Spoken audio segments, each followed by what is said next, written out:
Okay, I'm going to get started by welcoming everyone. Welcome to Wat Tung Yu. Nice to see all of you guys here. Welcome to everyone joining online. Today is the first day of a 5-day course that I'm teaching titled Foundation in the Path to Enlightenment. This is where you learn all the foundational teachings that you need from the Buddha to be able to get on this path to enlightenment, where the mind can be completely peaceful, calm, serene, and content with joy. There's many things to be able to share over the course of the week, but what we're going to do is just get started with some meditation, and then afterwards I'll share the summary of the course and kind of helping you understand what you're going to be learning throughout the course. Then we're going to have this morning a talk on the life story of the Buddha. Then after our mid-morning break, we're going to come back and I'm going to share with you what is enlightenment. We're going to take a lunch break for about an hour and a half. Then we're going to come back and I'm going to teach chanting. So if you guys would like to join for the meditation, I'm going to start with some chanting in order to ease into the meditation. Then I'll provide you some guidance during the meditation just to kind of help you to learn how to meditate a little bit, where later in the course, I'm actually going to teach you meditation. Then there'll be a period of time of quietness where we're all meditating together. Then we'll come out of that with some more chanting. And then that's where I'll start today's class, helping you guys to understand the course and all those other topics. So if you guys would like to chant along, you're more than welcome to. We have the chants over there on the cabinet. Just keep in mind that these chants, they're not a rite, ritual, ceremony, worship, or prayer, or anything like that. This just helps to ease the mind into meditation and get more benefit out of the meditation itself.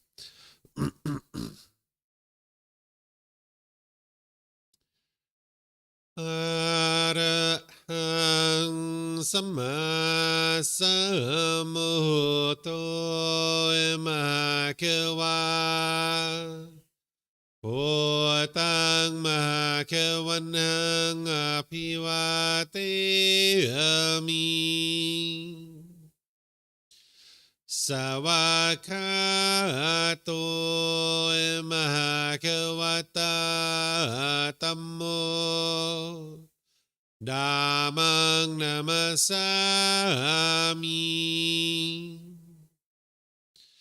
Supatipano Mahakavato Sawaka Sangho Sanghang Namami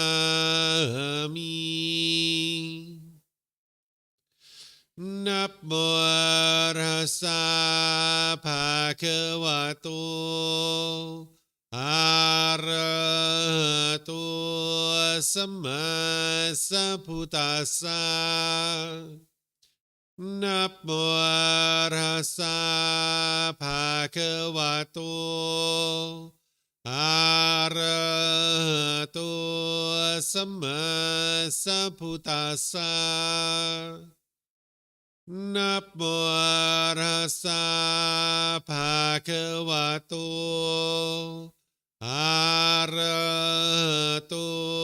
Samma Sambuddhassa Iti piso Mahakawa Arahang Samma Sambuddho Vicacaranang Sammuno Sakato Rokavitu Anutero Purisa Dhamma Sati Satatawa Manusranang Poto Bhagavati.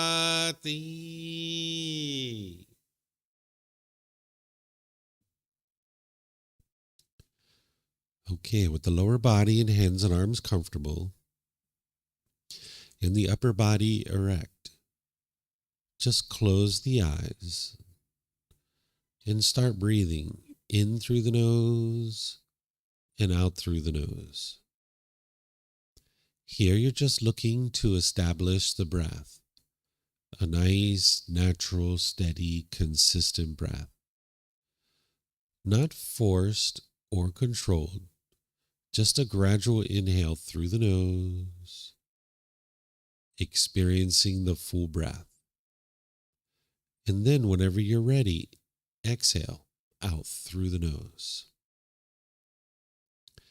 Breathing in and out.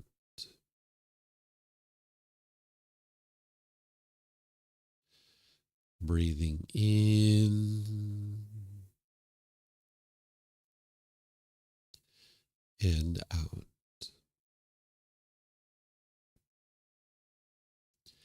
Your breath may not match up with the guidance that I'm providing, and that's okay.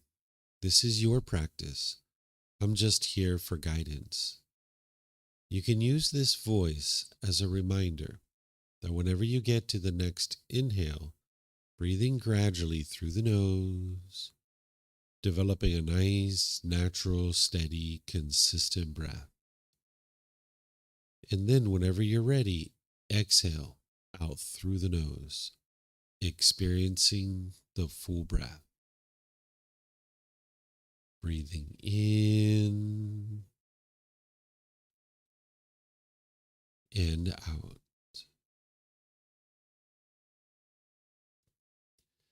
Breathing in and out.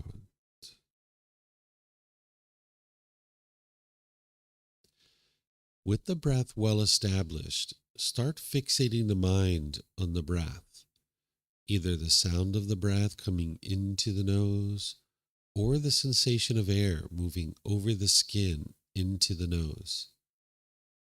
The breath is the present moment. Fixate the mind on the breath, the present moment. Breathing in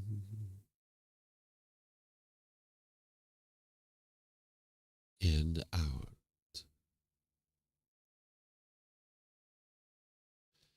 Breathing in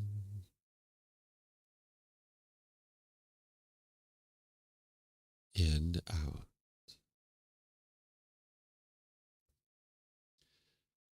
With the mind fixated on the breath, whenever you notice that it moves off the breath, cut that off, let it go, and come back to the breath, the present moment. No need to observe the thought, label it, judge it, analyze it, or even try to figure out where it's coming from. Whenever you notice that the mind is moved off the breath, cut that off, let it go, and come back to the breath, the present moment. Breathing in and out. Breathing in and out. I'm going to be quiet now and let you do this work of focusing on the breath, cutting off and letting go anytime the mind moves off the breath. You have nowhere to go. There's nothing to do. No one needs you right now. This is your time to focus on the breath. Breathing in and out.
อะระหังสัมมาสัมพุทโธมหาเกวา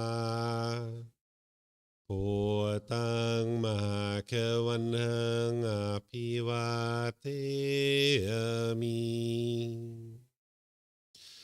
สวากขาโตมหาเควตาตัมโมดามังนามาสามิสุปฏิปันโนมหาเควโตสาวกสังโฆสังฆังนามามินะโมอะระหะสะภะคะวะโตอะระหะโตสัมมาสัมพุทธัสสะนะโมอะระหะสะภะคะวะโตอะระหะโตสัมมาสัมพุทธัสสะนะโมอะระหะสะภะคะวะโตอะระหะโตสัมมาสัมพุทธัสสะอิติปิโสมหาเกวาอะระหังสัมมาสัมพุทโธวิชาจารนังสัมมุโนสกาโตโรกาวิตุอนุเตโรปุริสาดามาสติสัตตาตาวามนุสรังโอโตภะคะวะติ Okay, if you guys would like to slowly make your way out of meditation. Once again, good morning to you guys. Welcome. Welcome to everyone online who's joining as well. So this individual who we refer to as the Buddha, over 2,500 years ago, he figured out how to get to this enlightened mental state. And his teachings are alive and well here in this community, and you can actually learn how to attain this enlightened mental state yourself through the guidance of a teacher. What the enlightenment is where the mind's completely peaceful, calm, serene, and content with joy. By the time you get to enlightenment, you will no longer experience any discontent feelings. You will have eliminated the causes and conditions that are producing things like anger, sadness, frustration, irritation, annoyance, guilt, shame, fear, stress, anxiety, loneliness, boredom, shyness, resentment, jealousy. All of this can be eliminated from the mind through training of the mind. Oftentimes people think that it's the outside world that's causing these feelings, or it's maybe other people who are causing you to experience these feelings, but it's actually your own mind that's causing this. This is why you can eliminate it. Tomorrow, as part of our course, I'm going to teach you what's called the Four Noble Truths, where in 4 simple statements, you'll be able to verify that it's your own mind that's causing these feelings. Because nothing in the teachings of the Buddha are based in belief. You need to be able to learn, examine, and investigate his teachings. You need to be able to reflect on them to verify if they're true or they're false. And then you need to practice his teachings, integrating them into your day-to-day life. And this is what's actually going to produce more and more qualities of the enlightened mental state. The mind, by the time you get to enlightenment, you'll have focus, concentration, clarity, and deep memory because your mind will be performing optimally. The Buddha discovered these individual pollutions that are in the mind. I'm going to actually introduce you to these today as part of our class. And when you uproot these pollutions out of the mind, your mind will actually perform optimally. Where when you have these pollutions in the unenlightened state, you'll notice that you'll have a lack of focus, concentration, clarity, and deep memory. You'll notice by the time you get to enlightenment that your personal and professional relationships are really blossoming. They'll be at ease because you don't have that bitterness, harshness, and hostility in your mind any longer. Oftentimes people think, again, that it's other people who are causing you to experience that. but it's your own mind that's doing that, and you can actually eliminate that, where you can be loving and kind and warm and gentle with all the people around you. You just need to understand the wisdom of how to train your mind to actually do this. You can get to the point where you don't even have a bad mood any longer, that it's physically impossible for you to have a bad mood. And the way that you do this, again, is through investigating and examining teachings, through reflecting on them to verify if they're true or false. And then you practice his teachings, integrating them into your day-to-day life. So the teachings of the Buddha aren't about believing a bunch of things and then hoping something good happens when you die. It's about learning, growing, and developing in this life and getting to the point where you're experiencing the ideal life in this life. So I'm going to share with you guys how to do this and really experience this improvement that you can experience over the course of your life. That through gradual training, gradual practice, gradual progress, you can experience improvement. Sometimes people think that the Buddha sat under a tree, he meditated, and then instantly got to enlightenment. I don't know if you guys have heard this or not, but this is usually what people think. It's not actually true.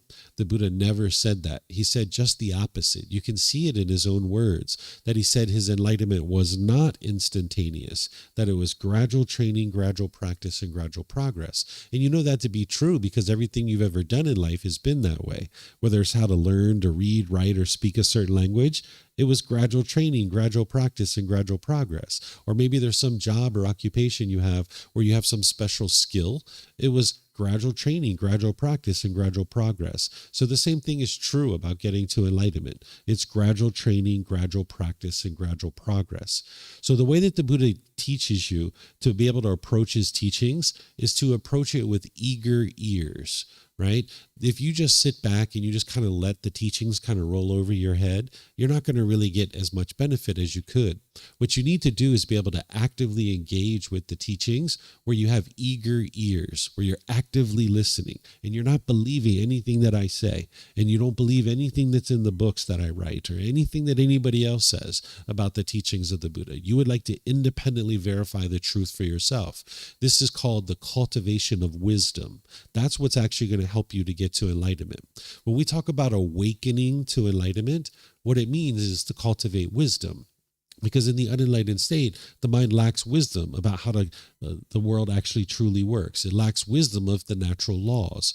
What the Buddha did is he didn't teach rules and commandments. That's not what he did. He's not explaining to you some rules to follow. Instead, he's explaining to you how the world actually works. He's explaining to you the natural laws. Because when you don't understand the world that you live in, you'll struggle and you'll have difficulties. That's what the stress and the anxiety and all those other feelings are. The guilt and the shame and the fear. It's the mind struggling to live in a world that it doesn't understand. We had the same experience where when we didn't understand the natural law of gravity growing up as a child, we struggled and had difficulties. We fell down, we hit our head, we bumped our elbows, we broke our toys, and we cried and cried and cried because we didn't understand the world that we lived in. But slowly but surely, we cultivated wisdom of the natural law of gravity. And this natural law was affecting us whether we were aware of it or not. And when we didn't have wisdom of this natural law, we tended to make unwise decisions, and it led to unwholesome results.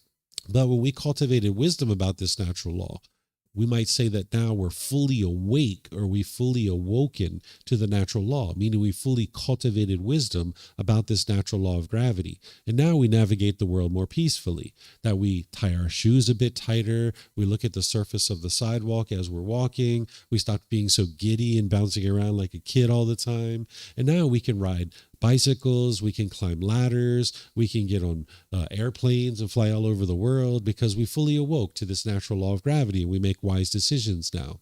Well, there's other natural laws that are affecting you, whether you're aware of it or not. And when you don't have wisdom of these natural laws, you're going to tend to make unwise decisions, and then you'll experience unwholesome results. And then what the mind usually does is it will tend to blame what it's experiencing on other people. That's what the mind tends to do. Or you might think it's good luck or bad luck, or destiny or fate, or some being like God, or an entity called the universe that's causing you to experience any particular thing that you're experiencing. This isn't actually true. These things don't actually exist. There's no such thing as good luck or bad luck or destiny or fate. This being God is not controlling you. It's not dictating what you experience on a day-to-day basis. And there's no entity called the universe that's controlling controlling what it is that you experience. It's your own decisions that are leading to any particular result that you're experiencing. And this is very empowering, because once you start to understand that, if there's anything that you don't particularly care for that's going on in your life, all you need to do is cultivate wisdom, make different decisions, and you'll experience different results. So that's what the teachings of the Buddha are about, is about experiencing different results, rather than continuing to go through life with an unenlightened mind where you're lacking wisdom of the world around you. You're cultivating wisdom about this world through the natural laws, and now you can navigate the world more peacefully. So I have a whole series of talks that I'm going to be doing over the next 5 days in order to help you guys awaken to this wisdom and be able to understand this wisdom that the Buddha shared. So what I'm going to do now is I'm just going to introduce you to the course and help you see what it is I'm going to be teaching. And then we'll move into the very first talk to be able to help you start to understand the teachings of the Buddha. As I teach all week long, you guys are welcome to ask questions. I'm going to be pausing at different times to open up for questions. I have microphones here in the white bowl in the back of the, or in the center of the room, and there's also some up here as well. These actually work really well in the front, but in the back they don't actually work so well. So you guys can get microphones if you like. You can press the gray button. The lights will come on. You just hold this up to your chin, and we'll be able to hear you here at the temple, and they'll be able to hear you online too. If you speak here without a microphone, they won't be able to hear you online. And then you can keep the microphones with you, because you might have more than one question, or someone around you might have a question, and you can just share it with them. And then if you're not using it, if you could turn it off, that'll be helpful so we don't get feedback through the speakers. And then for anybody who's online, you can put your questions into Facebook, YouTube, or Zoom in the comment section, or in Zoom, you can raise your hand electronically, unmute your microphone, and ask any and all questions that you like. Okay, so the course, we meet each morning at 9 a.m. and then we generally finish at 3 p.m. Sometimes a little bit later, sometimes a little bit earlier we'll finish up. But this is generally the time that we meet. You'll see that I'll start each morning at 9 o'clock. So if you're here, that's great. If you're here a little bit early, you're welcome to come in early if you like. I actually usually get here around 8:15, 8:30. And sometimes students come in and they just relax and read books, or some people like to do a little yoga or things like that. So you're welcome to come at any time. If you aren't coming to class, it's okay. You don't have to tell me. I'm not taking attendance or anything like this. If you're here, I'll teach you and I'll help you to learn. And if you're not, that's okay too. You're welcome to come and go as you please throughout the week. This is my contact information. If you need to contact me for any reason, this is more so for after class, because you're not going to get to enlightenment in 5 days. It's not possible. It took the Buddha 6 years to get to enlightenment. So you're going to need continued guidance. And if you'd like to reach out to me, you can use all of these methods. And there's others as well. You'll see on our website that all of these things are there. But this is for you guys to be able to contact me anytime that you guys would like. So the way that I structure the course is that each morning we start at 9 a.m. with chanting and meditation. So you guys will get used to meditating each day. That's going to be helpful for you, because not only in class would you like to do that, but outside of class too. You would like to be meditating, build up your practice over the course of this week, build up your practice to the point where you're not just meditating in class, but all next week and the week after and the week after, you're also meditating as well. So I'm going to help you to build that up as part of our course, that you can see what it's like to be meditating each morning and how that affects you in a positive way. Then by around 9:30, I'm going to switch over to talking about the teachings. Some people call this a Dhamma talk. The word Dhamma means teachings. So this is a talk about the teachings. The way I think about it is it's like a discussion. It's not a lecture. It's not a sermon. It's none of those kinds of things. It's a ability for you to learn the teachings and ask questions. Then we're going to take a mid-morning break. And then after that, we'll come back and I'll learn another topic. And we generally go to lunch around 12 o'clock. Again, sometimes a little bit earlier, sometimes a little bit later. Then we take an hour-and-a-half lunch break. And during that lunch break, you're welcome to do whatever you like. You can go outside and get food. You can stay here. You can eat out at the tables over there. Some people like to take a nap here. You might even see me doing that from time to time. So feel free to make yourself at home. This is a community center. This place doesn't belong to me. It doesn't belong to you. It's a community center for all of us to use it as we like. So feel free to make yourself comfortable here. And if you'd like to take a nap at lunch, go for it. Then we'll come back, usually around 1:30, but I'll tell you each day when we go to lunch. I'll let you know what time we're coming back. And then when we start up in the afternoon, I'm usually teaching about meditation. We're usually going to teach you some topic about meditation, and then we're actually going to do it together. So you'll get used to meditating in the morning and the afternoon each day. And then that way you can build up your practice. And after the class and after this course is over, you'll be able to meditate on a regular basis. So then we finish around 3 p.m. Again, sometimes a little bit earlier, sometimes a little bit later. So we'll do this for 4 days, building up your understanding of the teachings of the Buddha. And then on the 5th day, I'll invite you out to this field trip where I invite students to go to the local Buddhist temples. There's a forest temple, and then there's a temple up on the mountain that I take students to, and I tour you around the temple, and it's kind of like a classroom without walls where I'll help you to be able to understand what you're seeing at the temples. Because the teachings of the Buddha are embedded in the artwork, the architecture, and the symbolism of the temples. And if you understand the teachings, which you'll understand a little bit of them over the 4 days that we spend together, then when we go to the temples, I can show you the teachings and how they've embedded this into the artwork, architecture, and symbolism of the temples. Because most of these temples were built over 500 years ago, upwards of 1,000 years ago. And the artists, they're actually communicating a certain language through the artwork, architecture, and symbolism. And if you understand that language, visiting a temple can be more meaningful for you. The walls kind of start to speak to you a bit because you start understanding what it is that they're trying to communicate to you. So I'll take you guys out, if you guys would like to go, on Friday to this field trip. And I'll give you guys more details on that on Thursday. By the time we get there, you'll be able to understand more about what that's all about. This course is structured on this first book. It's called Developing a Life Practice, The Path That Leads to Enlightenment. It's the first book of the book series. I share a 13-book book series, and we're going to be covering all of these chapters, 3, 4, 5, 7, 8, 9, 10, 11, and 19. And if you have a version of this book, it's really helpful for you. You can actually get it at no cost. You can download it from our website. You can take it and go print it. You can get printed versions here by just reimbursing us for the printing cost, so we can use that to go purchase more books. Or if your country has access to Amazon, you can order it on Amazon. This is the first book of a book series that I share where it helps you to understand the original teachings of the Buddha, using his original words. Oftentimes people don't study with the original words of the Buddha. There's about 500 million people in the world that consider themselves to be Buddhist, but you'd be surprised very few of them actually study the original words of the Buddha, because his teachings are in 45 volumes of books that are about this thick, and the average person actually doesn't have access to this. Here in Thailand, it would cost you about 3 months of your salary to be able to purchase the entire set of books. So the average person, the average temple doesn't actually have access to this. So because of that, there's a lot of misunderstandings in the world about his teachings. This is why you might have seen rites, rituals, ceremonies, worship, and prayer, and things like this associated with the teachings of the Buddha. But there's none of those kinds of things associated with his teachings. But oftentimes people are doing those kinds of things thinking that it's his teachings, when in reality it's not. So by studying his original teachings, you'll be able to see what did he teach and what he didn't teach. I've been to over 200 temples in my life, and I've only ever been to one that shares the original teachings of the Buddha. So if you do the math, that's less than 1%, right?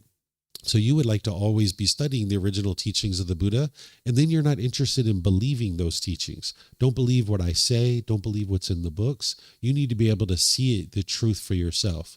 And as you're learning the original teachings of the Buddha, there's going to be things that are completely opposite of the way that you currently think about the world. If you've been exposed to Buddhist teachings before, or what you thought were Buddhist teachings, as you start learning the original teachings of the Buddha, you'll see that oftentimes it's very different than what you've actually learned. Or the way that you currently think about the world, you might see that the Buddhist teachings are very different than the way you currently think about the world. And that's actually a very good thing. If you come to a class like this, where everything the teacher says, you're like, yeah, I already know that. Yep, I already know that. Yep, I agree with that. Yep, I understand. You're in the wrong place, because you're not growing, you're not learning, you're not developing. Because right now, if you experience anger, sadness, frustration, and all these other feelings, then you know your mind is unenlightened, and there's certain lack of wisdom in the mind. So if you come into an environment where something that's being shared with you is different than the way you currently think about the world, and you're being invited to independently verify those teachings, then that provides you an opportunity to grow and develop and cultivate new wisdom. But if you're in an environment where everything that's being said is the things that you already understand, then you're not actually growing and cultivating more wisdom. So you're going to definitely hear things in this course that are completely opposite of the way that you currently think about the world. And that's really helpful. And when you hear those kinds of things, just ask questions, because everything that I share with you, I've independently verified. There's nothing that I share with you that I haven't independently verified. It's not something that somebody told me and I'm just telling you. It's not something that I thought would be helpful, or that, somebody I overheard somebody saying at some point. Every single thing that I share with you, I've independently verified in some way. And I know with 100% certainty, this is the path to enlightenment. So if there's something that you don't understand, or you're having difficulties with, or you're challenged with, your way that you currently think about things is different than what I'm sharing, use that as an opportunity to ask questions so you can learn and grow and develop and cultivate more wisdom. So you're going to encounter those kinds of things when you're reading the books, when you're talking with me, when you're in classes. You're going to hear things that are very different than what you currently think. And that's an opportunity for you to grow and cultivate wisdom. So it would be helpful for you to have one of these books, whether you download it or you get a printed version. That's up to you, but that's going to really help you to more fully understand, because there's certain things in the classes that aren't in the book, but there's certain things in the book that aren't in the classes. So by having the combination of the two, it's going to really help you.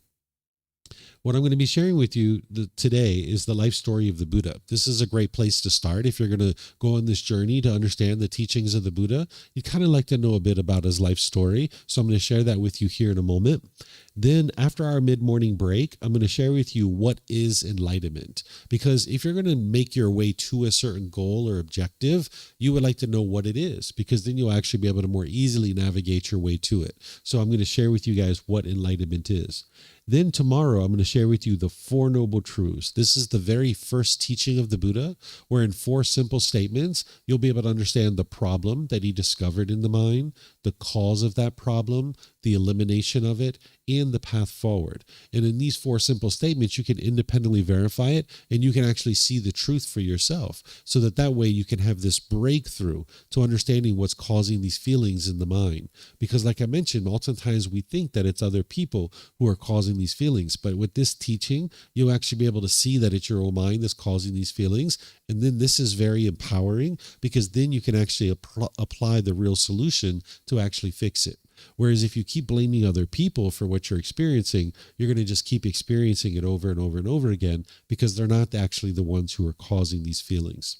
Then I'm going to teach you, as part of that, the Eightfold Path. This is the core central teaching of the Buddha that everything else plugs into. This is the path to enlightenment. If you're interested in experiencing this enlightened mental state, you would need to know this inside and out, backwards and forwards. So I'm going to share that with you guys tomorrow, using the original words of the Buddha. Now, I know that sounds pretty obvious, right? Like if you're going to study the teachings of the Buddha, that you would use the original words of the Buddha, but not many people teach that way. So that's why I'm making it clear for you guys what I'm going to be sharing with you. Then on Wednesday, I'm going to teach you what's called transforming the 3 poisons: craving, anger, and ignorance. In the Four Noble Truths, you kind of get like this little window into understanding what's going on in the unenlightened mind. And it kind of gives you like a glimpse and kind of penetrates right into the core of it. But this particular talk about the 3 poisons, it kind of broadens your understanding and it deepens your understanding of what's truly going on in the unenlightened mind. Then I'm going to share with you the 5 precepts. These are 5 impactful decisions that you could make either wisely or unwisely, and it's going to impact the way that you experience life. If you've heard that the Buddha taught no killing, no stealing, no sexual misconduct, no lying, no intoxicants, the Buddha actually didn't teach this. This sounds like rules and commandments. It sounds like black and white. And the Buddha actually doesn't teach that way. I'm going to use his original words here so you can see that he shares much more illuminating language that's going to help you to understand this important teaching. And then I'm going to show you how to apply it to your day-to-day life through various examples. Then on Thursday, I'm going to teach you what is Gama and how does it affect me. This is the main natural law that the Buddha is helping you to awaken to or cultivate wisdom about. Everything and anything that we are teaching about the teachings of the Buddha, it comes back to this natural law in one way or another. But on Thursday morning, I'm going to go in and penetrate into it, and I'm going to teach you 4 types of Gama. I'm going to teach you these 4 types of karma, because by the time you get to enlightenment, you will extinguish all your unwholesome karma. By the time you get to enlightenment, you won't experience any unwholesome karma. Everything that's coming back to you is wholesome. But you need to understand these 4 types of karma in order to be able to actually get to a point where you can extinguish all your unwholesome karma. Then I'm going to teach you what is merit and how to get continued support on the path to enlightenment. In terms of meditation, we're going to be focused on breathing mindfulness meditation. This is the primary form of meditation that the Buddha used, in addition to other techniques, to be able to train his mind to get to enlightenment. But this is the primary form of meditation. So as a foundation, you usually start with that. And you practice this for about 4 weeks or so before you start adding in the other meditations. So we're going to really focus on that. And I'm going to teach you in the seated, lying, standing, and walking positions. And I'm also going to teach you chanting. This afternoon, I'm going to teach you how to do the Buddhist chanting. Then by the time we get to the end of this, I'm going to teach you how to integrate the teachings into your day-to-day life. Because if you spend 5 days here learning and you just go home and you don't integrate the teachings into your life, okay, it was a great 5 days to spend with you, but you didn't really get the true benefit. The way you get the true benefit of these teachings is integrate it into your life, where over the course of your life, you're gradually moving more and more of his teachings into your life. And that's where you're going to see the condition of your mind and your life gradually improving. So do you guys have any questions on what it is I'm going to be sharing with you over this course? No questions? Okay, most people don't usually have questions, but I usually like to pause. Okay, so now let's go into the very first talk of the life story of the Buddha. This is actually chapter 19 of the book, and it's titled The Difficult Human Existence, Sickness, Aging, and Death, because in the unenlightened state, life feels sometimes very difficult, right? But by the time you get to enlightenment, life is not difficult anymore. You're not having struggles any longer. Life is at ease. And this sickness, aging, and death are times that oftentimes people have a lot of difficulties, whether it's your own sickness, aging, and death, or whether it's the people around you when you're parents or siblings or other people are experiencing sickness, aging, or death, that might be a real struggle for you. So these were actually motivators for Siddhartha Gotama to go on this journey to get to enlightenment. So that's why I actually titled it this way. So I put some information about his life story in chapter 19. And sometimes people ask me, like, why didn't you put it at the very beginning of the book? Well, when the Buddha was asked during his lifetime, how can we respect you? What is the best way for us to respect you? He said, learn and practice my teachings. That's the best way if you're interested in respecting me. So he wasn't interested in necessarily people knowing his life story, even though he shared it and it's shared in his teachings. You can see what he did during his life. But what he was most interested in is people learning and practicing his teachings. So that's why the first part of the book, of this very first book, I spend time helping you understand the teachings. And then ultimately we get to his life story. But in a course like this, it's kind of nice to be able to know his life story right up front. So I'm going to share this with you, and I've organized this talk in this way. Now we're going to talk about his birth, his early life, his journey to enlightenment, and then what he did in terms of his teaching career. And then we're going to talk about the sickness, aging, and death, because this is motivators that motivated him towards getting to enlightenment. But then it's also a real challenge for people, for you to experience this. So I'm going to explain to you why you're having those challenges for yourself and when other people are experiencing sickness, aging, and death. Now, normally when I have a talk, I usually will pause at different times in order to open up for questions. But with this talk, it's usually best if I just go all the way through and explain to you his whole life story and then open up for questions at the end. So that's what I'll do. Okay.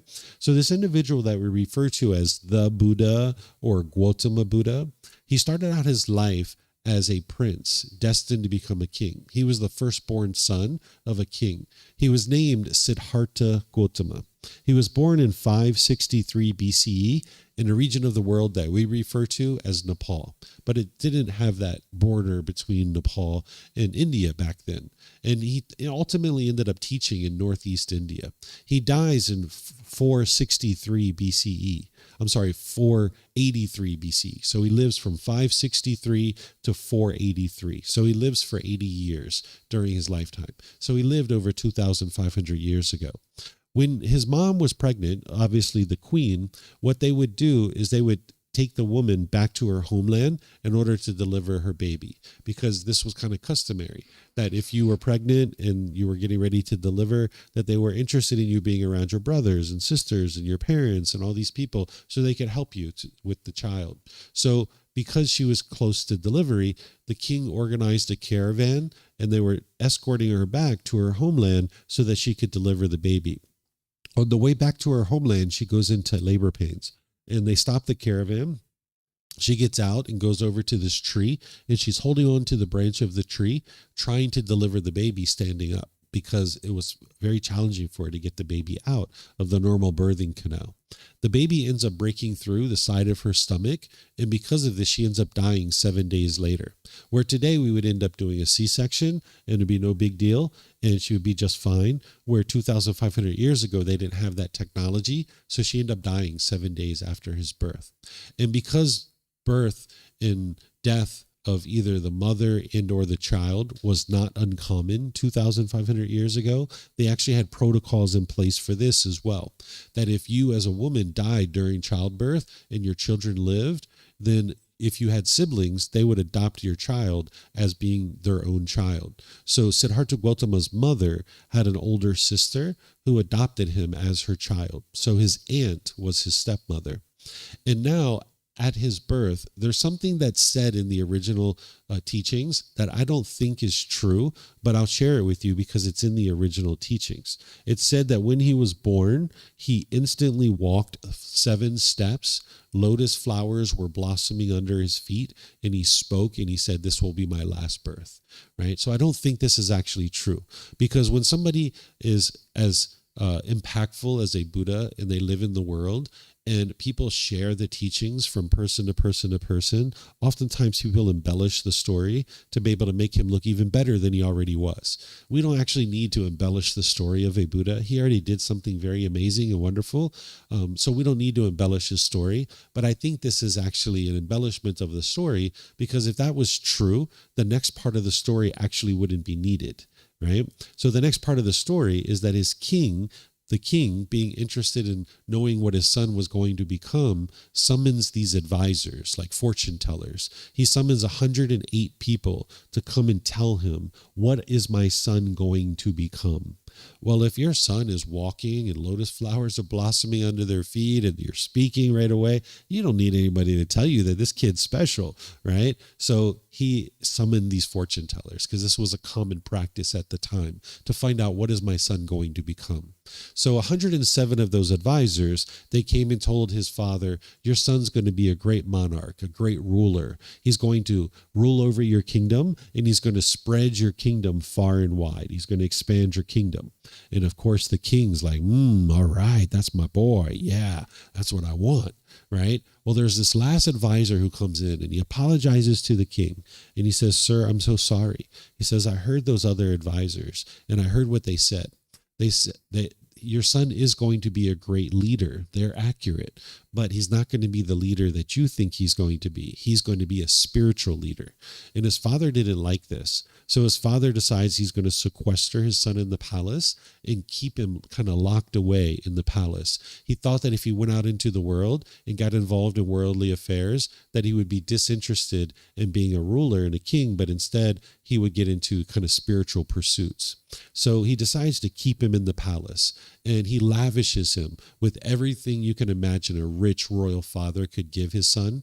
He gives him wonderful fabrics to wear as clothing. He gives him amazing food, jewels, and riches. He has beautiful women bathing him and taking care of him, entertainment, everything you can imagine that this father could give to his son, he gave it to him. He was trying to kind of woo him into the ways of being a monarch and a ruler. He thought that if he could get him hooked to this lifestyle as being a ruler and a monarch, then he would never leave to be able to go do something else, like be a spiritual leader. So for 29 years, he keeps him in the palace, lavishing him with all these gifts. But at the age of 29, he realizes he's about to become the king. Because during this time frame, you would become the king at the age of 30, and your dad would retire. And now your dad would be there alongside of you in order to help you learn how to be a king. So at the age of 29, he realizes, hey, I'm about to become the king here, and I've never even been outside the palace. How could I actually rule over these people if I don't even know what's going on in the kingdom? So without his father knowing and against his father's wishes, he actually went outside the kingdom and he takes outside the palace. He takes with him his royal attendant. This person is like his main confidant, his chief of staff. And he takes this person out with him to be able to go out into the kingdom. And when he goes out into the kingdom, he has what's called the 4 observations. He sees a sickly person, an aging person, a dead corpse, and he sees a roaming ascetic, somebody who's meditating and trying to train their mind. And when he sees these 4 observations, he doesn't understand what's going on. He needs to ask his royal attendant. So when he sees the sickly person, he sees this disgruntledness and frustration around this person. And he goes to his royal attendant and he says, what's going on over there? He's like, oh, well, those people, that person is sick and they're a main contributor to helping their family to acquire resources for the family. And now, because that person's sick, they're not going to be able to acquire the basic resources that they need to survive. So therefore, they're disgruntled and frustrated. And this was very impactful to him because he had lived this life of luxury. And if you grew up for 29 years in a royal palace and that's all you knew, you probably think everybody was living that way, right? So when he saw these people were struggling and they had difficulties acquiring their basic necessities, it really impacted his mind. Then he saw a aging person, kind of an older, decrepit person that was having difficulties walking. And he needed to ask this person what was going on there because there was this disgruntledness and frustration around this person too. And it was the same story that this person was getting old and they couldn't work and they were going to have difficulties to be able to support themselves. So this also impacted Siddhartha Gotama. Then he saw the dead corpse and the people were sorrowful and grieving and having difficulties with that. And again, it's the same story that they were going to have difficulties being able to provide for their family now because this person had died. So Siddhartha Gautama starts to look at the kingdom as being full of despair and misery. And he sees this 4th observation. The 4th observation is this individual who kind of given up worldly life to go on this life of seeking understanding of the world and to be able to get to enlightenment and train the mind. And he needs to ask this person, like, what's that person doing over there? Because they were meditating. And he says, oh, that person, they're trying to figure out all this other stuff. They're trying to figure out the sickness, aging, and death, and why we experience this, and why we have such difficulties and struggles during this period of time. And Siddhartha Gautama decided that's what he would like to do. That he wasn't interested in ruling over despair and misery, but instead he was interested in trying to help people escape out of that. So he decides he's going to leave the royal palace and go on this journey to be able to understand life better. So when he goes back to the palace, it's the middle of the night. And at this time, he has a wife and he has a young infant son and they're sleeping. And he goes back to the palace and he just kind of looks in on them. And then he decides to leave in the middle of the night. He didn't understand his mind as much as he would by the time he got to enlightenment, but he understood his mind enough that he felt like if he woke them up and said goodbye, that he wouldn't be able to leave. So he decides to just leave in the middle of the night without waking them up. So he leaves and he takes with him his favorite horse and he takes with him his royal attendant. And when he leaves out of the palace, he travels with them for a little while. And ultimately, he decides to let his horse go and to tell his royal attendant, like, hey, I don't need you anymore. You can go back to the palace. I don't need to take you with me. And then at this time, he cuts off his hair. He has this long, beautiful, flowing hair. This was common during this period of time that as a member of the royal family, you would grow this really long, beautiful hair. And this is how they knew you were a member of the royal family. So when you went out into the kingdom, if you had this long, beautiful, flowing hair, they knew you were a member of the royal family because it was only the royal family that would be able to maintain this. Where people who are working in the fields, like common people who are doing labor jobs, their hair would get all tangled up and it would get all knotted. But the royal family could sit around, they could have servants combing their hair, brushing their hair, detangling their hair, shampooing their hair. So if you went out into the kingdom with this long, beautiful hair, they knew you were a member of the royal family. Where today we just put the picture of the king all over the place, or the queen all over the place on the money or what have you, and then people know who the king and the queen are. Where during the lifetime of the Buddha, they didn't have that ability. So they would grow this long, beautiful hair. So by him cutting off his hair, it's like, I'm never going back. right? Because people would never be convinced that he was the king because he'd been growing this hair for 29 years and now it's gone. So he cut it all off. And now he takes up training with two different teachers. He studies with these two individual teachers, and they're essentially teaching him the same thing: to hang himself upside down from trees, to lay on beds of nails, to starve his body, to pierce his body with metal implements. They thought this is what it takes to get to enlightenment. Don't worry, we're not going to be doing any of those things. That's not the way you get to enlightenment, because after about a year of studying with each of these teachers, the teacher came to him and they said, "You've mastered my teachings. There's nothing else for me to teach you. You've learned everything I have to share with you." But Siddhartha Gautama realized his mind wasn't any more peaceful than it was when he was in the royal palace. So he was kind of frustrated with the whole thing. And after 2 years, he leaves and goes off on his own. And he goes into the forest and he starts training his own mind. At this time, all he really knew how to do was to hang himself upside down from trees, lay on beds of nails, pierce his body with metal implements, and starve himself. So he was continuing to do these kinds of things for a period of time. He took it so far that he was only eating 1 grain of rice per day. This is how he was sustaining himself. And he was on the edge of the forest and he was doing some meditation. And there was this mother and this young daughter who comes by, and they see that he's essentially skin and bones. And they thought that he was about to die because he looked very malnourished. And they come to him with some rice and they beg and plead with him to eat some rice. And he reluctantly accepts this rice because he felt disgusted, like he had given up on the path to enlightenment, because he was taught that you had to starve the body in order to get to enlightenment. The thought was that if you could cause pain to the physical body and your mind could overcome that pain, that then you would get to enlightenment. So he reluctantly accepts this rice and he starts to eat. And he has a realization in this moment. He realizes that if he allows this body to die, and then he wouldn't be able to train the mind. And he realized that when he was in the palace, he was living a life of sensual pleasures. He had everything and anything you'd ever want in terms of food and clothing and shelter and entertainment and clothing and all these kinds of things. But then when he left the royal palace, he had swung all the way to the other side, where he was disparaging the body and he was eating 1 grain of rice per day. And he realized neither of those two extremes actually lead to enlightenment. So he started to develop what's called the middle way, where you start doing things in moderation. And now his practice really starts to accelerate. Over the next 4 years, he actually figures out how to get to enlightenment. And he knows that he's enlightened because his mind's completely peaceful. It's joyful. He sees this transformation that has occurred within his own mind. But he realizes his teachings are radically different than any other teachings that other people were claiming that led to enlightenment. Other people were claiming that it was their teachings that led to enlightenment, this hanging themselves upside down from trees and starving yourself and things like this. So he wasn't quite sure if the world was ready for his teachings because they were radically different. It was all about training the mind. So he hangs out at this tree for 7 weeks, contemplating whether or not he should share his teachings. And he's thinking about whether he should go back to the palace or whether he should go share his teachings.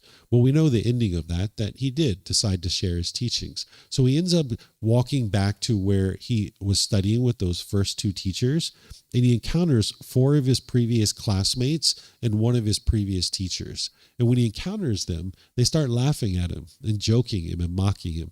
They thought he had given up on the path to enlightenment because they saw he had these healthy appearance. He looked radiant and bright and cheerful. He had meat on his bones, because to them, in order to get to enlightenment, you needed to be starving yourself. You needed to be disparaging the physical body. So when they saw this healthy individual coming towards them that was bright and radiant and cheerful, they thought he had given up on the path to enlightenment. So they start laughing at him and joking him and mocking him. Well, by the time you get to enlightenment, that kind of thing doesn't affect your mind. Right now, if somebody did that, you'd probably be upset or frustrated. But in the enlightened mental state, it doesn't affect you. So what he did is he just came over to where they were at.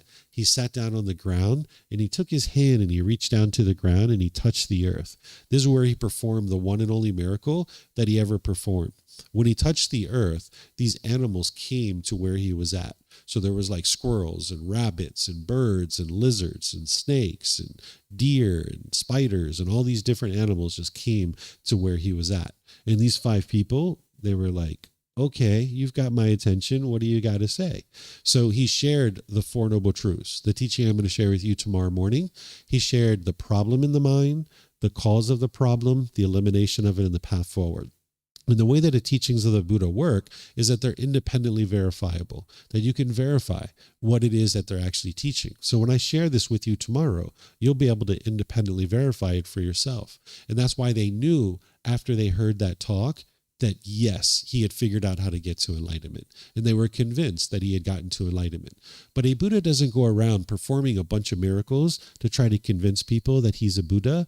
Instead, his teachings are independently verifiable so people can actually learn them and practice them and see the results and the improvement to the condition of the mind themselves.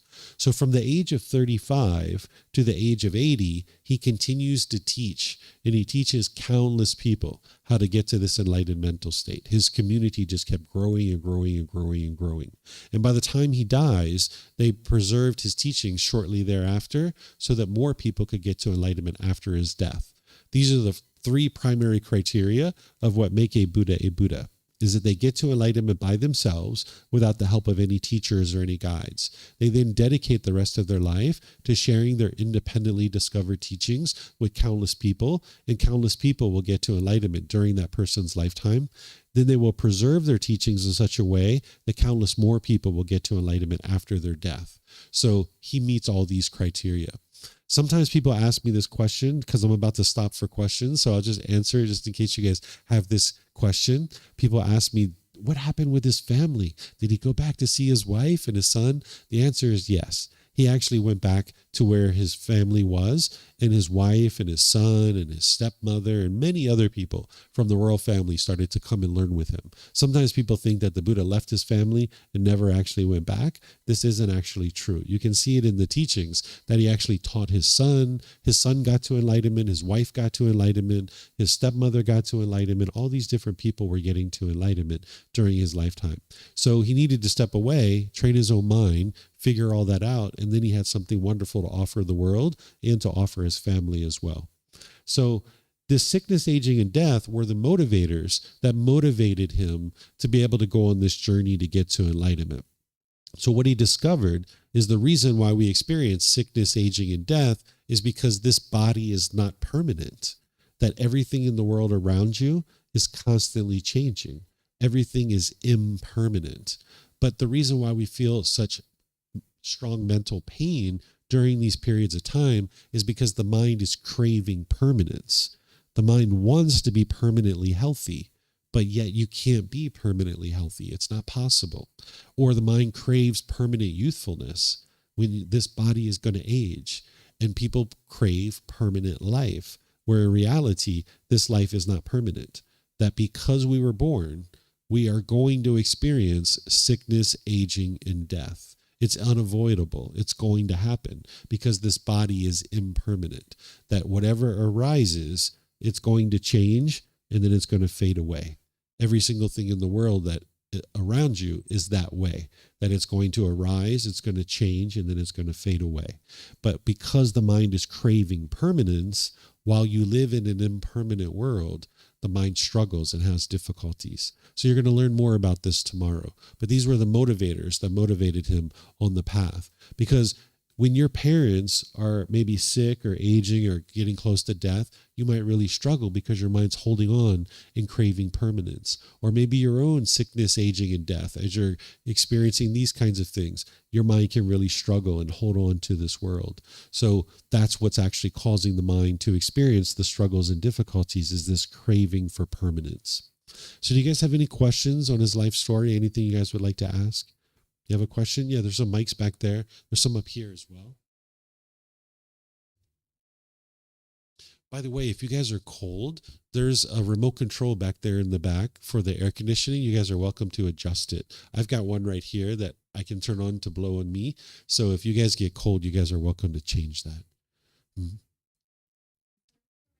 Just need to press the button. Once the lights come on, then it just takes a second or two to engage. Hello? Okay. Sorry if you already answered this, but I guess what was that pivotal moment for him where his goal was enlightenment, and he realized he was unenlightened. This is when he was out in the kingdom, and he saw the four observations, and he looked at life and he thought that life was miserable, because he saw these people struggling and having difficulties, where he was living this, lavish lifestyle in the kingdom, in the palace. But everyone in the kingdom, they were experiencing difficulties and struggles just even to provide for their basic necessities. So his mind was highly discontent. He was frustrated. He was angry. He was irritated and annoyed to see that the world was in such shambles. So he decided that he was interested in helping the world to escape out of that. And that was that pivotal moment for him. Thank you. You're welcome. Okay. Let me see if we have any questions online here. All right. I don't see any questions here. So the way I'm going to finish this off is just to share this with you, that nobody ever said life would be easy, but it's also not supposed to be tough. Learning Gotama Buddha's teachings is not easy, but learning and practicing the teachings of the Buddha will ensure that life is not tough. Right? Because oftentimes when we're in life, it can feel very difficult. It can be very much of a struggle. So life isn't supposed to be easy necessarily. No one ever said that it should be, but it's also not supposed to be tough. Learning these teachings is not easy. You're going to need to apply effort and energy and dedication, determination to learn them. But as you do that, then life will not be tough. It will not be difficult. This is kind of like the last struggle of all struggles, because in the unenlightened state, you're struggling in certain parts of your life with like certain relationships and maybe acquiring money and finances to be able to support your life or whatever it is. There are certain struggles that you experience. But all of that is just from a lack of wisdom. When you cultivate the mind and you develop your mind and you make wiser and wiser decisions, you'll experience more and more improved results. But with a lack of wisdom of these natural laws, you'll tend to have struggles and difficulties all throughout your life. So you can overcome those struggles and difficulties through the cultivation of wisdom. And that's what the teachings of the Buddha are there for. So it's not easy to learn this wisdom, but it's also not difficult either. Oftentimes people have made it difficult because they're not studying the original teachings of the Buddha. So as you gradually learn, the way that I think about this is like the last struggle of all struggles. It's kind of like a mountain. If you're standing at the bottom of the mountain and you're looking at the top, it's like, oh my gosh, that mountain's so tall, I'll never get to the top of that mountain. Well, if that's what you think about, then yeah, you're never going to get to the top of the mountain. But if you're like, you know what, let me just focus on one step at a time. And let me just focus on that. And now as you make one step at a time, next thing you know, you're halfway up the mountain. And you're like, oh my gosh, I had no idea that I could do this, right? So rather than looking at the top of the mountain and being worried about whether or not you're going to get to the top, instead just focus on one step at a time. Today, it was coming here in the morning and choosing to be here, right? And now that's your first step. And now you're doing meditation, and now you're learning a bit about his teachings. And now little by little, you just do one step at a time. And the beauty about climbing this mountain is when you get to the top, you get to enjoy it for the rest of your life. You'll see here in a moment after our break is that this is a permanent mental state. Normally when you climb a mountain, you get to the top and you enjoy the view and you enjoy the fresh air, but you got to come back down the mountain, right? That's not the way this is. The way that this is when you get to the top of this, that you are experiencing those qualities permanently for the rest of your life. You never have to regress backwards. Your mind will not regress backwards. So this path is not easy, but it's not difficult either. You can gradually make your way along this path in order to be able to experience this improvement in your life. This is going to come from your own determination, dedication, and diligence, and there's help for you. There's me, and there's thousands and thousands of people that are studying with me. There's a whole community of people. Even though there's about 6 or 7 of you guys here, there's thousands of people all over the world that are learning these teachings with me, and you'll be able to be part of that community. You'll just be able to get help from me, but you also see these other people that maybe they've been studying for 3 years or 5 years or 6 years, and they'll tell you like, oh my gosh, their mind is in a completely different place. Their life is in a completely different place. So there's help for you to be able to learn and grow and develop. And all you need to do is make the choice that you're done with the heartache and misery. You're done with the stress and the anxiety. You're tired of the arguments and the broken relationships and all those other things. And now you're looking to understand understand this better way of life. Because that's what the Buddha said when he got to enlightenment, is he said, I've discovered this better way of life. And then he shared that better way of life. He didn't say, I discovered a new religion. These teachings aren't a religion, in my opinion. Because with religion, you've got one person at the top telling everybody else what to do. Or you've got rites, rituals, ceremonies, worship, and prayer. Or you've got rules and commandments that everybody has to follow. If that's the way you think about religion, the teachings of the Buddha aren't a religion. Because there's not one person at the top of Buddhism telling everyone else what to do. There also aren't any rites, rituals, ceremonies, worship, and prayer. And there aren't any rules and commandments. You are your own independent practitioner looking to cultivate wisdom. You're not a follower. You're not a devotee. You're not following me. You're not a devotee of mine. You are your own independent practitioner looking to cultivate wisdom. What a teacher is kind of like a tour guide. I'm kind of pointing out for you the things that you need to learn, and I'm helping you to be able to learn those things, but it's you that's doing the work to be able to learn and grow and develop on the path. You're not interested in believing anything. You're interested in learning, reflecting to verify, and then practice, and then this is what's going to help you to cultivate wisdom. So you can gradually do this just one step at a time. And as you're making your way up a true mountain, if you were walking up a mountain and your legs started hurting and your hips started hurting, what would you do? What would you do? You take a break, right? You probably find a log, sit down on a log, drink some water, maybe have some granola bars or some trail mix or something, right? And then after 10, 15, 20 minutes, you start walking up the mountain again. So that's what you would like to do on this path, is as you're walking this path and you're learning and growing and developing, you learn these teachings, you integrate them into your life, and then you maybe take a little bit of a break from time to time. So you guys are going to get a really big dose of the teachings during these 5 days, but then maybe you need to step away for a little bit and you need to integrate what it is that you've learned. And that's you sitting down on the log, right? Taking a little break, but you're still implementing the teachings on your day-to-day life, building up your meditation practice and all these other things. So I have plenty of things to share with you throughout the course, but I'm going to take a little break here. And then when we come back, I'm going to share with you guys this mental state of enlightenment so that you understand what it is. What is it that the Buddha experienced that was so special that he was willing to walk away from being a king? Right? He walked away from being a king in order to be able to pursue this mental state. What is it about it that's so special that would motivate somebody to do that? So I'm going to explain to you guys what this enlightened mental state is so that then you can understand it. So right now, it's basically 10:25. Let's take a 20-minute break, which will take us up to 10:45, and then we'll come back and I'll share with you guys at that point. Okay? So thank you guys. It's going to be a great week to spend time with you guys, and I'll see you guys in about 20 minutes. Okay? Yeah, you're welcome.